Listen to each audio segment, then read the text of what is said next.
നമ്മൾ ഇന്ന് ഡിസ്കസ് ചെയ്യാൻ പോകുന്നത് reading and writing English block 1 unit 3 reading comprehension. അപ്പോൾ റീഡിംഗ് കോംപ്രിഹെൻഷൻ എന്ന് പറയുന്നത് നമ്മൾ വായിക്കുന്നതിൽ നിന്ന് എത്രത്തോളം നമുക്ക് ഇൻഫർമേഷൻ കിട്ടുന്നുണ്ട് അല്ലെങ്കിൽ നമ്മൾ മനസ്സിലാക്കുന്നുണ്ട് എന്നതാണ്. റീഡിംഗ് കോംപ്രിഹെൻഷൻ ഒരു സ്കില്ലാണ്. അത് നമ്മൾ എത്രത്തോളം ഡെവലപ്പ് ചെയ്യണം എന്നുള്ളത് നമ്മുടെ ഓരോരുത്തരുടെയും ഡിസിഷനാണ്. പല ആളുകളുടെയും ധാരണ റീഡിംഗ് കോംപ്രിഹെൻഷൻ സ്റ്റുഡൻസിനും പ്രൊഫഷണൽസിനും വേണ്ടി മാത്രം ഉള്ളൊരു കാര്യമാണെന്നാണ്. പക്ഷേ റീഡിംഗ് കോംപ്രിഹെൻഷൻ കോമൺ പീപ്പിളിനും വളരെയധികം ഇമ്പോർട്ടൻ്റ് ആണ്. അതായത് പല ആൾക്കാരും പറയാറുണ്ട് അവർക്ക് ന്യൂസ് പേപ്പേഴ്സ് മാഗസിൻസ് ഒക്കെ കൂടുതലായിട്ട് വായിക്കണം, വിഷ്വലി ആയിട്ട് കൂടുതൽ വായിക്കണം. പക്ഷെ അത് പറ്റുന്നില്ല. ദേ കനോട്ട് കീപ്പ് അപ്പ് എന്ന് പറയാറുണ്ട്. അത് റീഡിംഗ് കോംപ്രിഹെൻഷനിൽ വരുന്നൊരു ഫെയിലിയർ ആണ്. അവിടെ ആ സ്കില്ലിൽ വരുന്നൊരു ഫെയിലിയർ ആണ്. പിന്നെ അതേപോലെ തന്നെ ഹയർ സ്റ്റഡീസിൽ പോകണമെന്നും പിന്നെ അതുപോലെ ഹോബീസിനെ ഒരു നെക്സ്റ്റ് ലെവലിലേക്ക് കൊണ്ടുപോകണമെന്നും ഒക്കെ ആലോചിക്കുമ്പോൾ പലപ്പോഴും എസെൻഷ്യൽ ആയിട്ടുള്ള റീഡിങ്ങിന് വേണ്ടി സമയം മാറ്റിവെക്കാൻ പറ്റാത്തൊരവസ്ഥ വരുന്ന അല്ലെങ്കിൽ കീപ്പപ്പ് ചെയ്യാൻ പറ്റാത്തൊരു അവസ്ഥ വരുന്നത് പല ആളുകളിലും നമ്മൾ കാണാറുണ്ട്. Mostly because of poor reading skills. മിക്ക ആളുകൾക്കും ചുറ്റുമുള്ള ലോകത്തിനെ പറ്റി വളരെയധികം മനസ്സിലാക്കണമെന്നുള്ള ആഗ്രഹമുണ്ട്. പക്ഷെ അവർക്ക് ഡെയിലി ന്യൂസായിട്ട് കീപ്പപ്പ് ചെയ്യാൻ പറ്റുന്നില്ല, അവരുടെ എഡ്യൂക്കേഷൻ കണ്ടിന്യൂ ചെയ്യാൻ പറ്റുന്നില്ല. റീഡിംഗ് കോംപ്രിഹെൻഷൻ ലെവൽസ് ഇംപ്രൂവ് ചെയ്ത് കഴിഞ്ഞിട്ടുണ്ടെങ്കിൽ ഇതെല്ലാതും സാധിക്കും. അതായത് നിങ്ങളുടെ റീഡിംഗ് സ്പീഡ് ഇംപ്രൂവ് ചെയ്യാം, ഫോക്കസ് ഇംപ്രൂവ് ചെയ്യാം. അപ്പോൾ നിങ്ങളുടെ ഈ ഒരു നോളജിന് വേണ്ടിയുള്ള ആഗ്രഹവും സാധിക്കുന്നതാണ്. എന്തൊക്കെയാണ് റീഡിംഗ് കോംപ്രിഹെൻഷൻ ലെവൽസ് ഇംപ്രൂവ് ചെയ്യാൻ ആവശ്യമായിട്ട് ഉള്ളതെന്ന് മനസ്സിലാക്കുന്നതും പ്രാക്ടീസ് ചെയ്യുന്നതും വളരെയധികം ഇമ്പോർട്ടൻ്റ് ആണ്.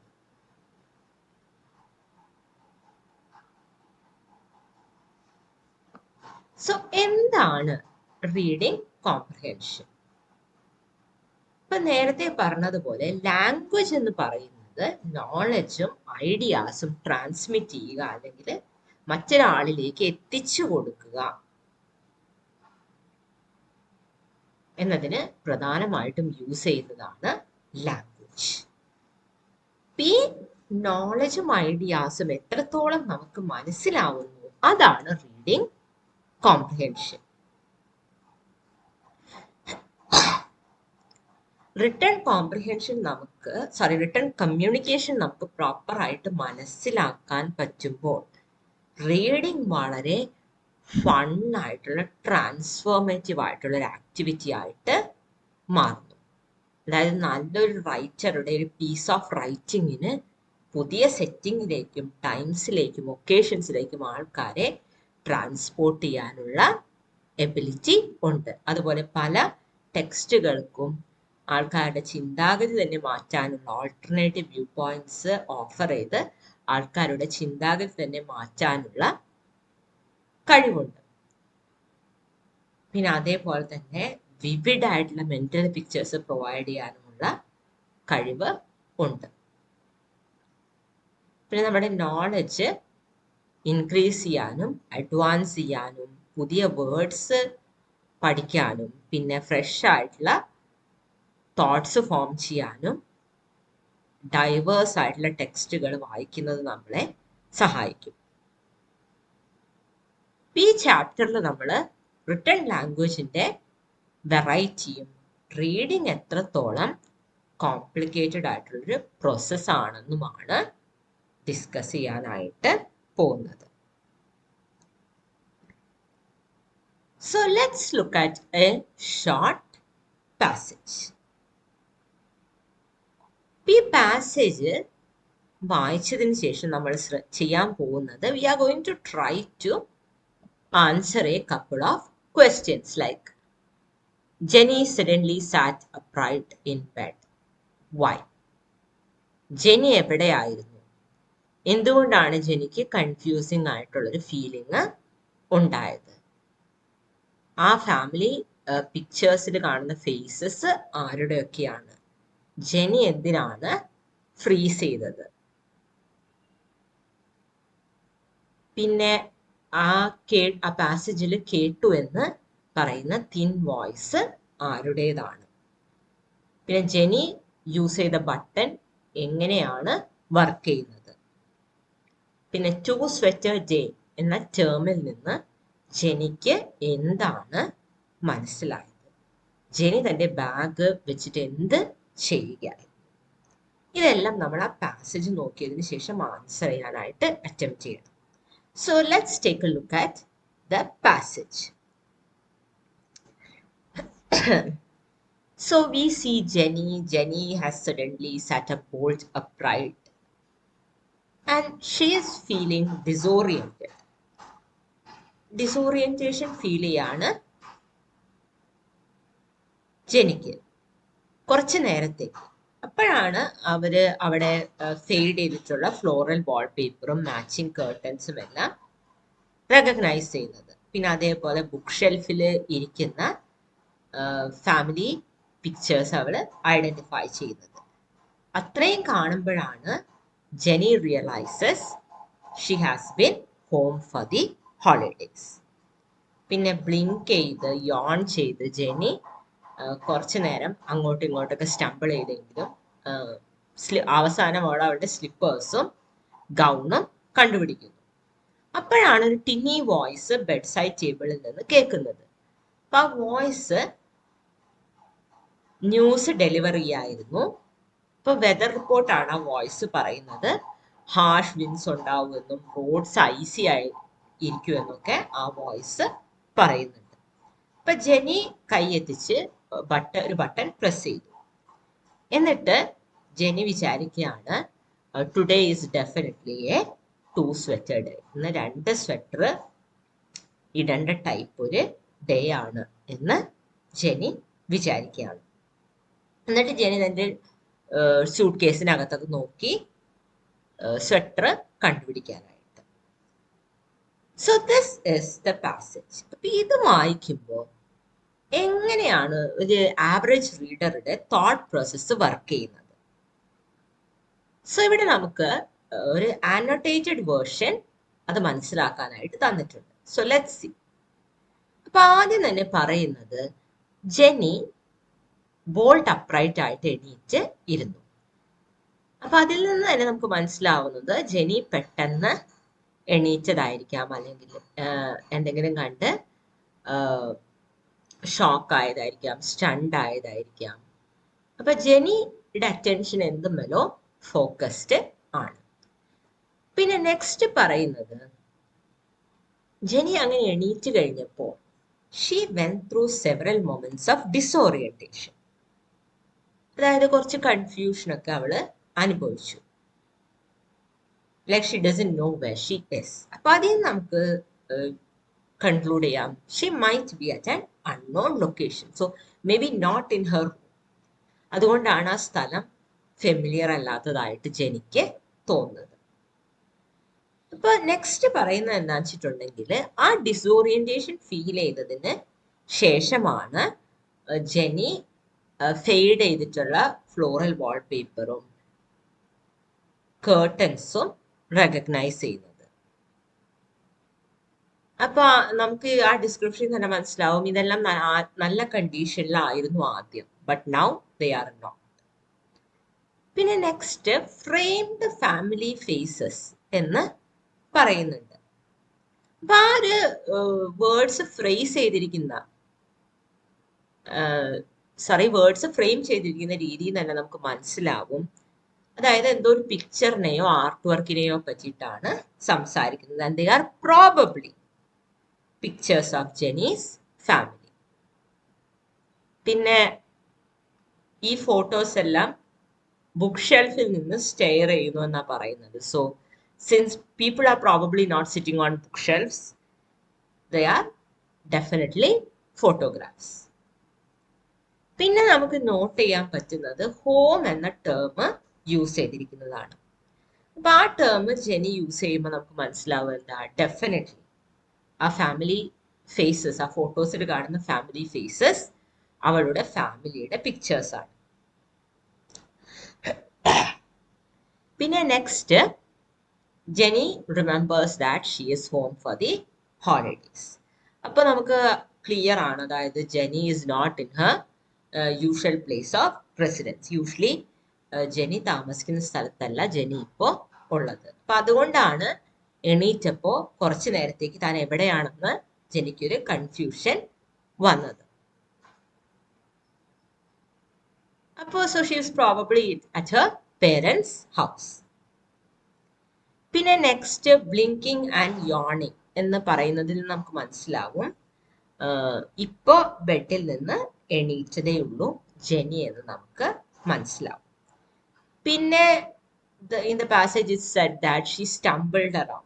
അപ്പൊ അങ്ങനെ stumbled around എന്ന് പറയുമ്പോൾ you can feel that she is still disoriented and dizzy. അതുകൊണ്ടാണ് അവൾക്ക് അവളുടെ മൂവ്മെന്റ്സ് കോർഡിനേറ്റ് ചെയ്യാനായിട്ട് പ്രയാസം അനുഭവപ്പെടുന്നത്. പിന്നെ next, the passage talks about Jenny looking for her slippers and gown and putting them on. അപ്പൊ അവിടെ എന്താ, since she just got out of bed, it's pretty clear that the gown she is looking for is a dressing gown. പിന്നെ bed side ടേബിളിൽ നിന്ന് കേൾക്കുന്ന tiny voice. അപ്പൊ എന്തായാലും since a table is not a live thing, we know it's not the table talking. പിന്നെ അതുപോലെ തന്നെ ടേബിളിന് voice transmit ചെയ്യാനുള്ള മീൻസ് ഇല്ല. അപ്പോൾ സോ നമുക്ക് റീസണബിൾ ആയിട്ട് കൺക്ലൂഡ് ചെയ്യാം, ആ ടേബിളിന് വെച്ചിരിക്കുന്ന എന്തോ ഒരു സാധനത്തിൽ നിന്നാണ് ഈ ശബ്ദം വരുന്നതെന്ന് നമുക്ക് കൺക്ലൂഡ് ചെയ്യാം. പിന്നെ നെക്സ്റ്റ് പറയുന്നത്, ആ ടിന്നി വോയിസ് ന്യൂസ് ആണ് പറയുന്നത്, അതുപോലെ വെതറിനെ പറ്റി പറയുന്നുണ്ട്. അതായത് ഹാർഷ് വിൻഡ്സും ഐസി റോഡ്സും എക്സ്പെക്ട് ചെയ്യാമെന്ന് പറയുന്നുണ്ട്. അപ്പൊ ഇവിടെ ടിന്നി എന്ന വോയിസ് ഡിസ്ക്രൈബ് ചെയ്യുന്നതിൽ നിന്ന് നമുക്ക് മനസ്സിലാവും അതൊരു ഹ്യൂമൻ വോയിസിനെ പറ്റിയല്ല പറയുന്നത്, ഒരു ട്രാൻസ്മിഷനെ പറ്റിയിട്ടാണ് പറയുന്നത്. അതായത് ന്യൂസ് ഡെലിവർ ചെയ്യാന്ന് പറയുമ്പോൾ ടെലിഫോണിലൂടെ, ടെലിവിഷനിലൂടെ, റേഡിയോയിലൂടെയൊക്കെ നമുക്ക് ന്യൂസ് ഡെലിവർ ചെയ്യാം. So this is probably talking about something like that. പിന്നെ നമുക്ക് ശ്രദ്ധിക്കാവുന്ന ഒരു കാര്യം എന്താണെന്ന് വെച്ചിട്ടുണ്ടെങ്കിൽ, റേഡിയോസ് ആളുകൾ അലാം ക്ലോക്ക് പോലെ യൂസ് ചെയ്യാറുണ്ട് ടു വേക്ക് അപ്പ്. ഇപ്പൊ ജെനി, പിന്നെ പറയുന്നത് Jenny she reached across and hit the button. അപ്പൊ നമ്മൾ ബട്ടൺ സാധാരണ ക്ലോത്തിങ്ങിലെല്ലാം മെഷീൻസിലാണ് കാണാറുള്ളത്. അപ്പോൾ an alarm clock or radio would probably have a button. പിന്നെ നെക്സ്റ്റ് ജെനിയുടെ തോട്ടാണ് പറയുന്നത്, today is definitely a 2 sweater day. അപ്പൊ അതിന്റെ അർത്ഥം എന്താ വെച്ചിട്ടുണ്ടെങ്കിൽ, Jenny intends to wear 2 sweaters to stay warm. Radio cold വെതറിനെ പറ്റിയിട്ടാണ് പറഞ്ഞുകൊണ്ടിരിക്കുന്നത്. So Jenny intends to protect herself from the weather. പിന്നെ നെക്സ്റ്റ് പറയുന്നത്, ഈ 2 sweater day എന്ന് ആലോചിച്ചുകൊണ്ടാണ് ജെനി തന്റെ സ്യൂട്ട് കേസിലൂടെ റൈഫിൾ ചെയ്യുന്നത്. So rifle when used as a verb, അതിന്റെ മീനിങ് സെർച്ച് ചെയ്യാന്നുള്ളതാണ്. റൈഫിൾ ഒരു നൗണായിട്ട് യൂസ് ചെയ്യുമ്പോൾ അതൊരു ഗണ്ണാണ്, പക്ഷെ റൈഫിൾ ഒരു വെർബായിട്ട് യൂസ് ചെയ്യുമ്പോൾ അതിന്റെ അർത്ഥം സെർച്ച് ചെയ്യാന്നുള്ളതാണ്. ഇനി നെക്സ്റ്റ് പറയുന്നത്, ജെനി സ്യൂട്ട് കേസിൽ എന്താണ് ചെയ്യുന്നത്? ജെനി വിന്റർ ക്ലോത്തിങ്ങിന് വേണ്ടി സെർച്ച് ചെയ്യാണ്. So since there's a lot of talk about the cold weather, നമുക്ക് കൺക്ലൂഡ് ചെയ്യാൻ പറ്റും ഇത് ക്രിസ്മസ് അല്ലെങ്കിൽ ന്യൂ ഇയർ ഹോളിഡേയ്സ് ആണെന്ന് നമുക്ക് കൺക്ലൂഡ് ചെയ്യാൻ പറ്റും.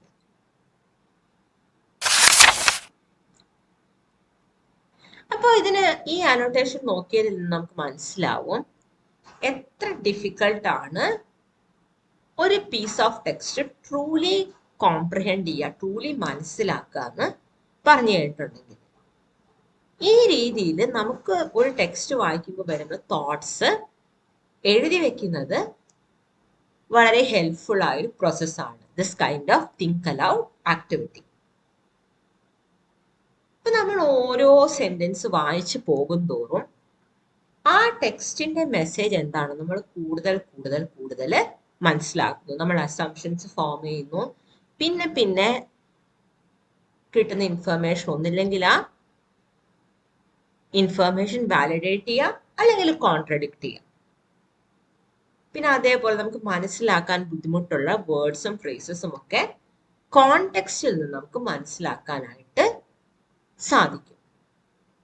പിന്നെ വായനയുടെ പല സ്റ്റേജുകളിലും നമ്മൾ ഉണ്ടാക്കിയ മുൻധാരണകൾ ചലഞ്ച് ചെയ്യപ്പെടാം. പക്ഷേ this is not the end all and be all for reading. അതായത് ഓരോ ആൾക്കാരും ടെക്സ്റ്റ് മനസ്സിലാക്കുന്നത് പല രീതിയിലായിരിക്കും. So always in any piece of text, different kinds of interpretations are always possible.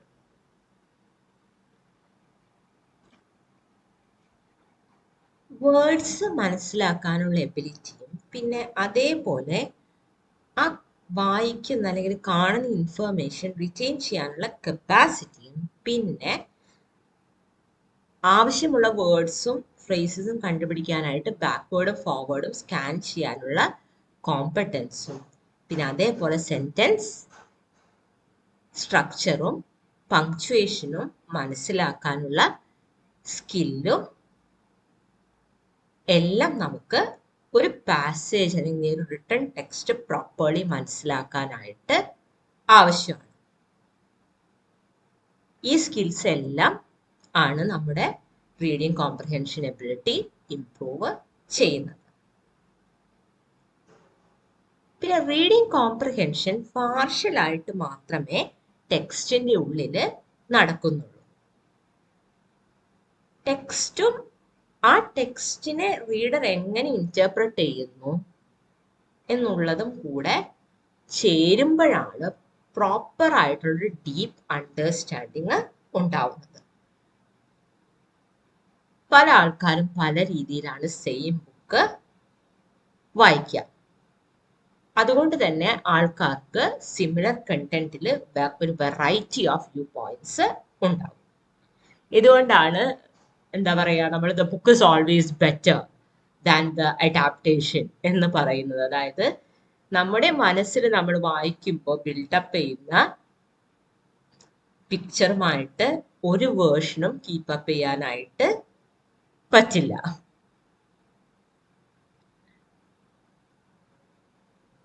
പിന്നെ അതേപോലെ ഫ്രണ്ട്സുമായിട്ടൊക്കെ വായിച്ച മെറ്റീരിയൽ ഡിസ്കസ് ചെയ്യുമ്പോൾ we see that people interpret even the same line very differently. പിന്നെ അതേപോലെ പലപ്പോഴും നമ്മുടെ ഇന്റർപ്രിട്ടേഷനും ഓഥർ ഇന്റന്റ് ചെയ്തതും തമ്മിൽ ക്ലാഷ് ആവാനുള്ള സാധ്യത ഉണ്ട്.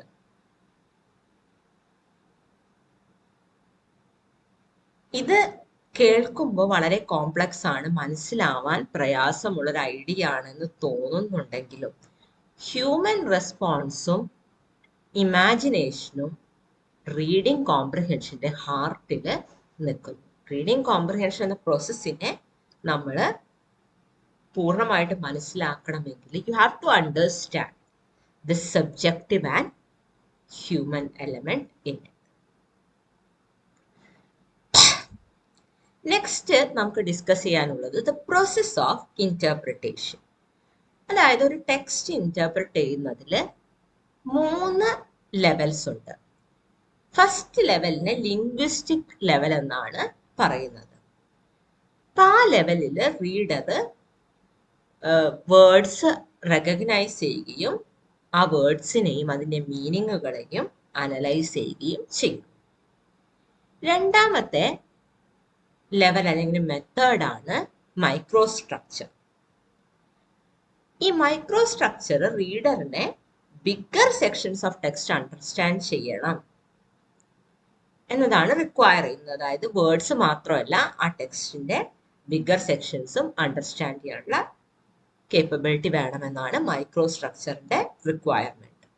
ഇനി തേർഡ് ലെവലിൽ റീഡർ തീംസും ടോപ്പിക്കും ജാൻറും എല്ലാം റെക്കഗ്നൈസ് ചെയ്യുകയും അനലൈസ് ചെയ്യുകയും ചെയ്യും.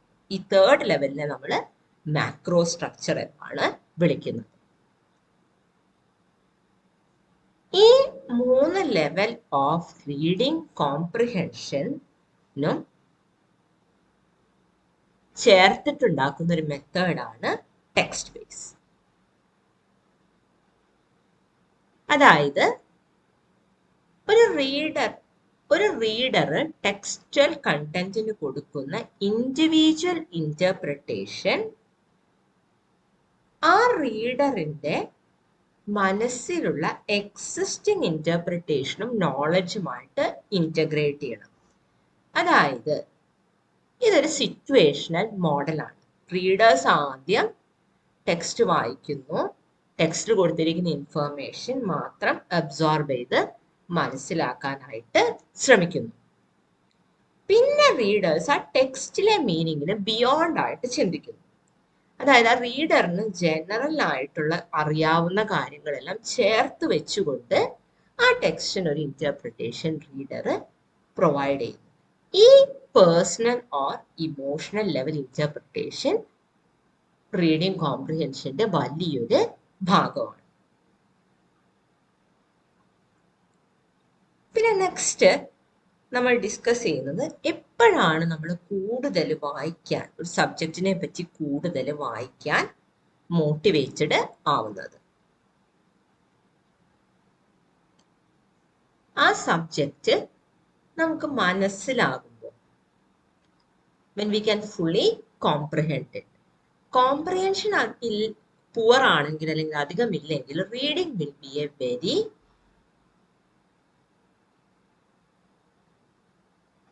unmotivated or less enjoyable process. ഇങ്ങനെ വരുമ്പോൾ we start to spend less time for reading. അങ്ങനെ റീഡിങ്ങിന് വേണ്ടി ലെസ് ടൈം സ്പെൻഡ് ചെയ്യാൻ തുടങ്ങുമ്പോൾ നമ്മുടെ റീഡിംഗ് എബിലിറ്റീസ് ഡിറ്റീരിയോറേറ്റ് ചെയ്യും. ഇപ്പൊ റീഡിംഗ് പ്രാക്ടീസ് ചെയ്യുക എന്നത് റീഡിംഗ് ഒരു എൻജോയബിൾ പ്രോസസ് ആക്കി എടുക്കുന്നതിൽ വലിയൊരു പാർട്ടാണ്. പിന്നെ അതുപോലെ മനസ്സിലാക്കേണ്ട ഒരു കാര്യം, റീഡിംഗ് എത്രത്തോളം ഒരാളുടെ പേഴ്സ്പെക്റ്റീവ് ചേഞ്ച് ചെയ്യും, ഒരാളെ ഇൻഫ്ലുവൻസ് ചെയ്യും കൂടുതൽ പഠിക്കാനായിട്ടെന്ന് ഉള്ളതാണ്.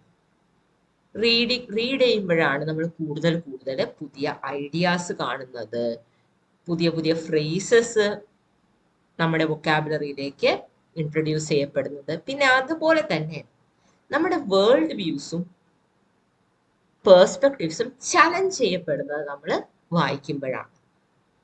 If you don't know about things, നമുക്ക് നമ്മുടെ മനസ്സിൽ എപ്പോഴോ കയറി കൂടിയ പ്രീ കൺസീവ്ഡ് നോഷൻസ് മാത്രമേ ആ ഒരു വിഷയത്തിനെ പറ്റി അറിയുന്നുണ്ടാവൂ.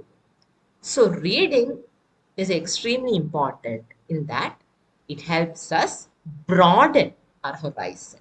നമ്മുടെ മൈൻഡിനെ ഓപ്പൺ ചെയ്യുന്നതിന് വലിയൊരു റോള് റീഡിങ് പ്ലേ ചെയ്യുന്നു. So let's recap what we have learned. Language is something that's very rich, especially written language. അപ്പൊ അതിൻ്റെ ഒരു കോംപ്ലക്സിറ്റി അപ്രീഷിയേറ്റ് ചെയ്യണമെങ്കിൽ, അതിനോട് കീപ്പപ്പ് ചെയ്യണമെങ്കിൽ we need to develop skills in reading comprehension. അതുപോലെ നമ്മളൊരു പീസ് ഓഫ് ഫിക്ഷൻ അല്ലെങ്കിൽ നോൺ ഫിക്ഷൻ വായിക്കുമ്പോൾ നമ്മുടെ തോട്ട്സ് നമ്മളത് അതിൽ അനോട്ടേറ്റ് ചെയ്യുമ്പോൾ different people can have different annotations. പിന്നെ നമുക്ക് ഒരു ബെറ്റർ അണ്ടർസ്റ്റാൻഡിങ് ഒരു ടെക്സ്റ്റിനെ പറ്റി ഉണ്ടാവണമെങ്കിൽ നമ്മൾ അക്വയർ ചെയ്യേണ്ട കുറച്ച് സ്കിൽസ് ഉണ്ട്. വേർഡ്സ് റെക്കഗ്നൈസ് ചെയ്യാനുള്ള എബിലിറ്റി, പിന്നെ ആ വായിക്കുന്ന ഇൻഫർമേഷൻ റീറ്റെയിൻ ചെയ്യാനുള്ള എബിലിറ്റി, പിന്നെ റെലവൻറ്റ് ഫ്രേസസും ടേംസും കണ്ടുപിടിക്കാനായിട്ട് സ്കാൻ ചെയ്യാനുള്ള, ബാക്ക്വേർഡ്സ് ആൻഡ് ഫോർവേഡ് സ്കാൻ ചെയ്യാനുള്ള എബിലിറ്റി, പിന്നെ സെന്റൻസ് സ്ട്രക്ചറും പങ്ക്ച്വേഷനും മനസ്സിലാക്കാനുള്ള എബിലിറ്റി. പിന്നെ ടെക്സ്ച്വൽ മീനിങ്സും എക്സ്റ്റേണൽ ഫാക്ടേഴ്സും ഇമോഷണൽ ഫാക്ടേഴ്സും നമ്മുടെ റീഡിംഗ് കോംപ്രിഹെൻഷൻ സ്കിൽസിനെ എഫക്ട് ചെയ്യുന്നു. 3 ലെവൽസ് ഓഫ് ഇന്റർപ്രിട്ടേഷൻ ഉണ്ട് റീഡിംഗ് കോംപ്രിഹെൻഷൻ പ്രോസസ്സിന്: ലിംഗ്വിസ്റ്റിക്സ്, മൈക്രോസ്ട്രക്ചർ ആൻഡ് മാക്രോസ്ട്രക്ചർ. ഈ 3 ലെവൽസ് ഓഫ് കാറ്റഗറൈസേഷൻ കൂടിച്ചേർന്നിട്ടാണ് ടെക്സ്റ്റ് ബേസ് എന്ന മെത്തേഡ് ഫോം ചെയ്യുന്നത്. സിറ്റുവേഷൻ മോഡൽ എന്ന് പറയുമ്പോൾ റീഡർ ആദ്യം ആ ടെക്സ്റ്റിനെ കണ്ടെയ്ൻ ചെയ്യുന്ന മീനിങ് മാത്രം മനസ്സിലാക്കുന്നു. പിന്നെ ആ ടെക്സ്റ്റിൽ നിന്ന് കിട്ടിയ മീനിങ്ങിനെ റീഡേഴ്സിന് ജനറൽ ആയിട്ടുള്ള നോളജും പേഴ്സണൽ ഫീലിങ്സും ചേർത്ത് വെച്ച് ഇന്റഗ്രേറ്റ് ചെയ്യുന്നു. Let's look at some objective questions now. അപ്പൊ ഇവിടെ ഫസ്റ്റ് ക്വസ്റ്റ്യനിൽ ചോദിക്കുന്നത് ടെക്സ്റ്റ് റീഡർ വേർഡ്സും ആ വേർഡ്സിന്റെ മീനിങ്സും മനസ്സിലാക്കുകയും അനലൈസ് ചെയ്യുകയും ചെയ്യുന്ന ലെവൽ ഓഫ് ടെക്സ്ച്വൽ ഇന്റർപ്രിട്ടേഷന്റെ പേര് എന്താണെന്നാണ്. It's called linguistics. പിന്നെ നെക്സ്റ്റ് ചോദിച്ചിരിക്കുന്നത് ഏത് ലെവൽ ഓഫ് ടെക്സ്ച്വൽ ഇന്റർപ്രിട്ടേഷനിലാണ് റീഡർ ടെക്സ്റ്റിലെ ബിഗർ സെക്ഷൻസ് കോംപ്രിഹെൻഡ് ചെയ്യേണ്ടത്. It is called microstructure. Third question ചോദിച്ചിരിക്കുന്നത് തീംസും ടോപ്പിക്സും ജാനറും റീഡർ റെക്കഗ്നൈസ് ചെയ്യുകയും അനലൈസ് ചെയ്യുകയും ചെയ്യുന്ന ടെക്സ്ച്വൽ ഇന്റർപ്രിട്ടേഷൻ ലെവലിന്റെ പേര് എന്താണ്. It's called macrostructure. ഇനി ഫോർത്ത് ക്വസ്റ്റ്യൻ ചോദിച്ചിരിക്കുന്നത് ഈ 3 levels of categorisation of reading കോംപ്രിഹെൻഷനെ ഒരുമിച്ച് പറയുന്ന പേര് എന്താണ്. It is called a situation. It is called text base. Sorry, it's called text base. പിന്നെ ഫിഫ്ത്ത്, ഈ യൂണിറ്റിൽ ഡിസ്കസ് ചെയ്യുന്ന ബ്രോഡ് പ്രോസസ് ഓഫ് റീഡിംഗ് കോംപ്രിഹെൻഷന് പറയുന്ന പേരെന്താണ്. It is called a situation model.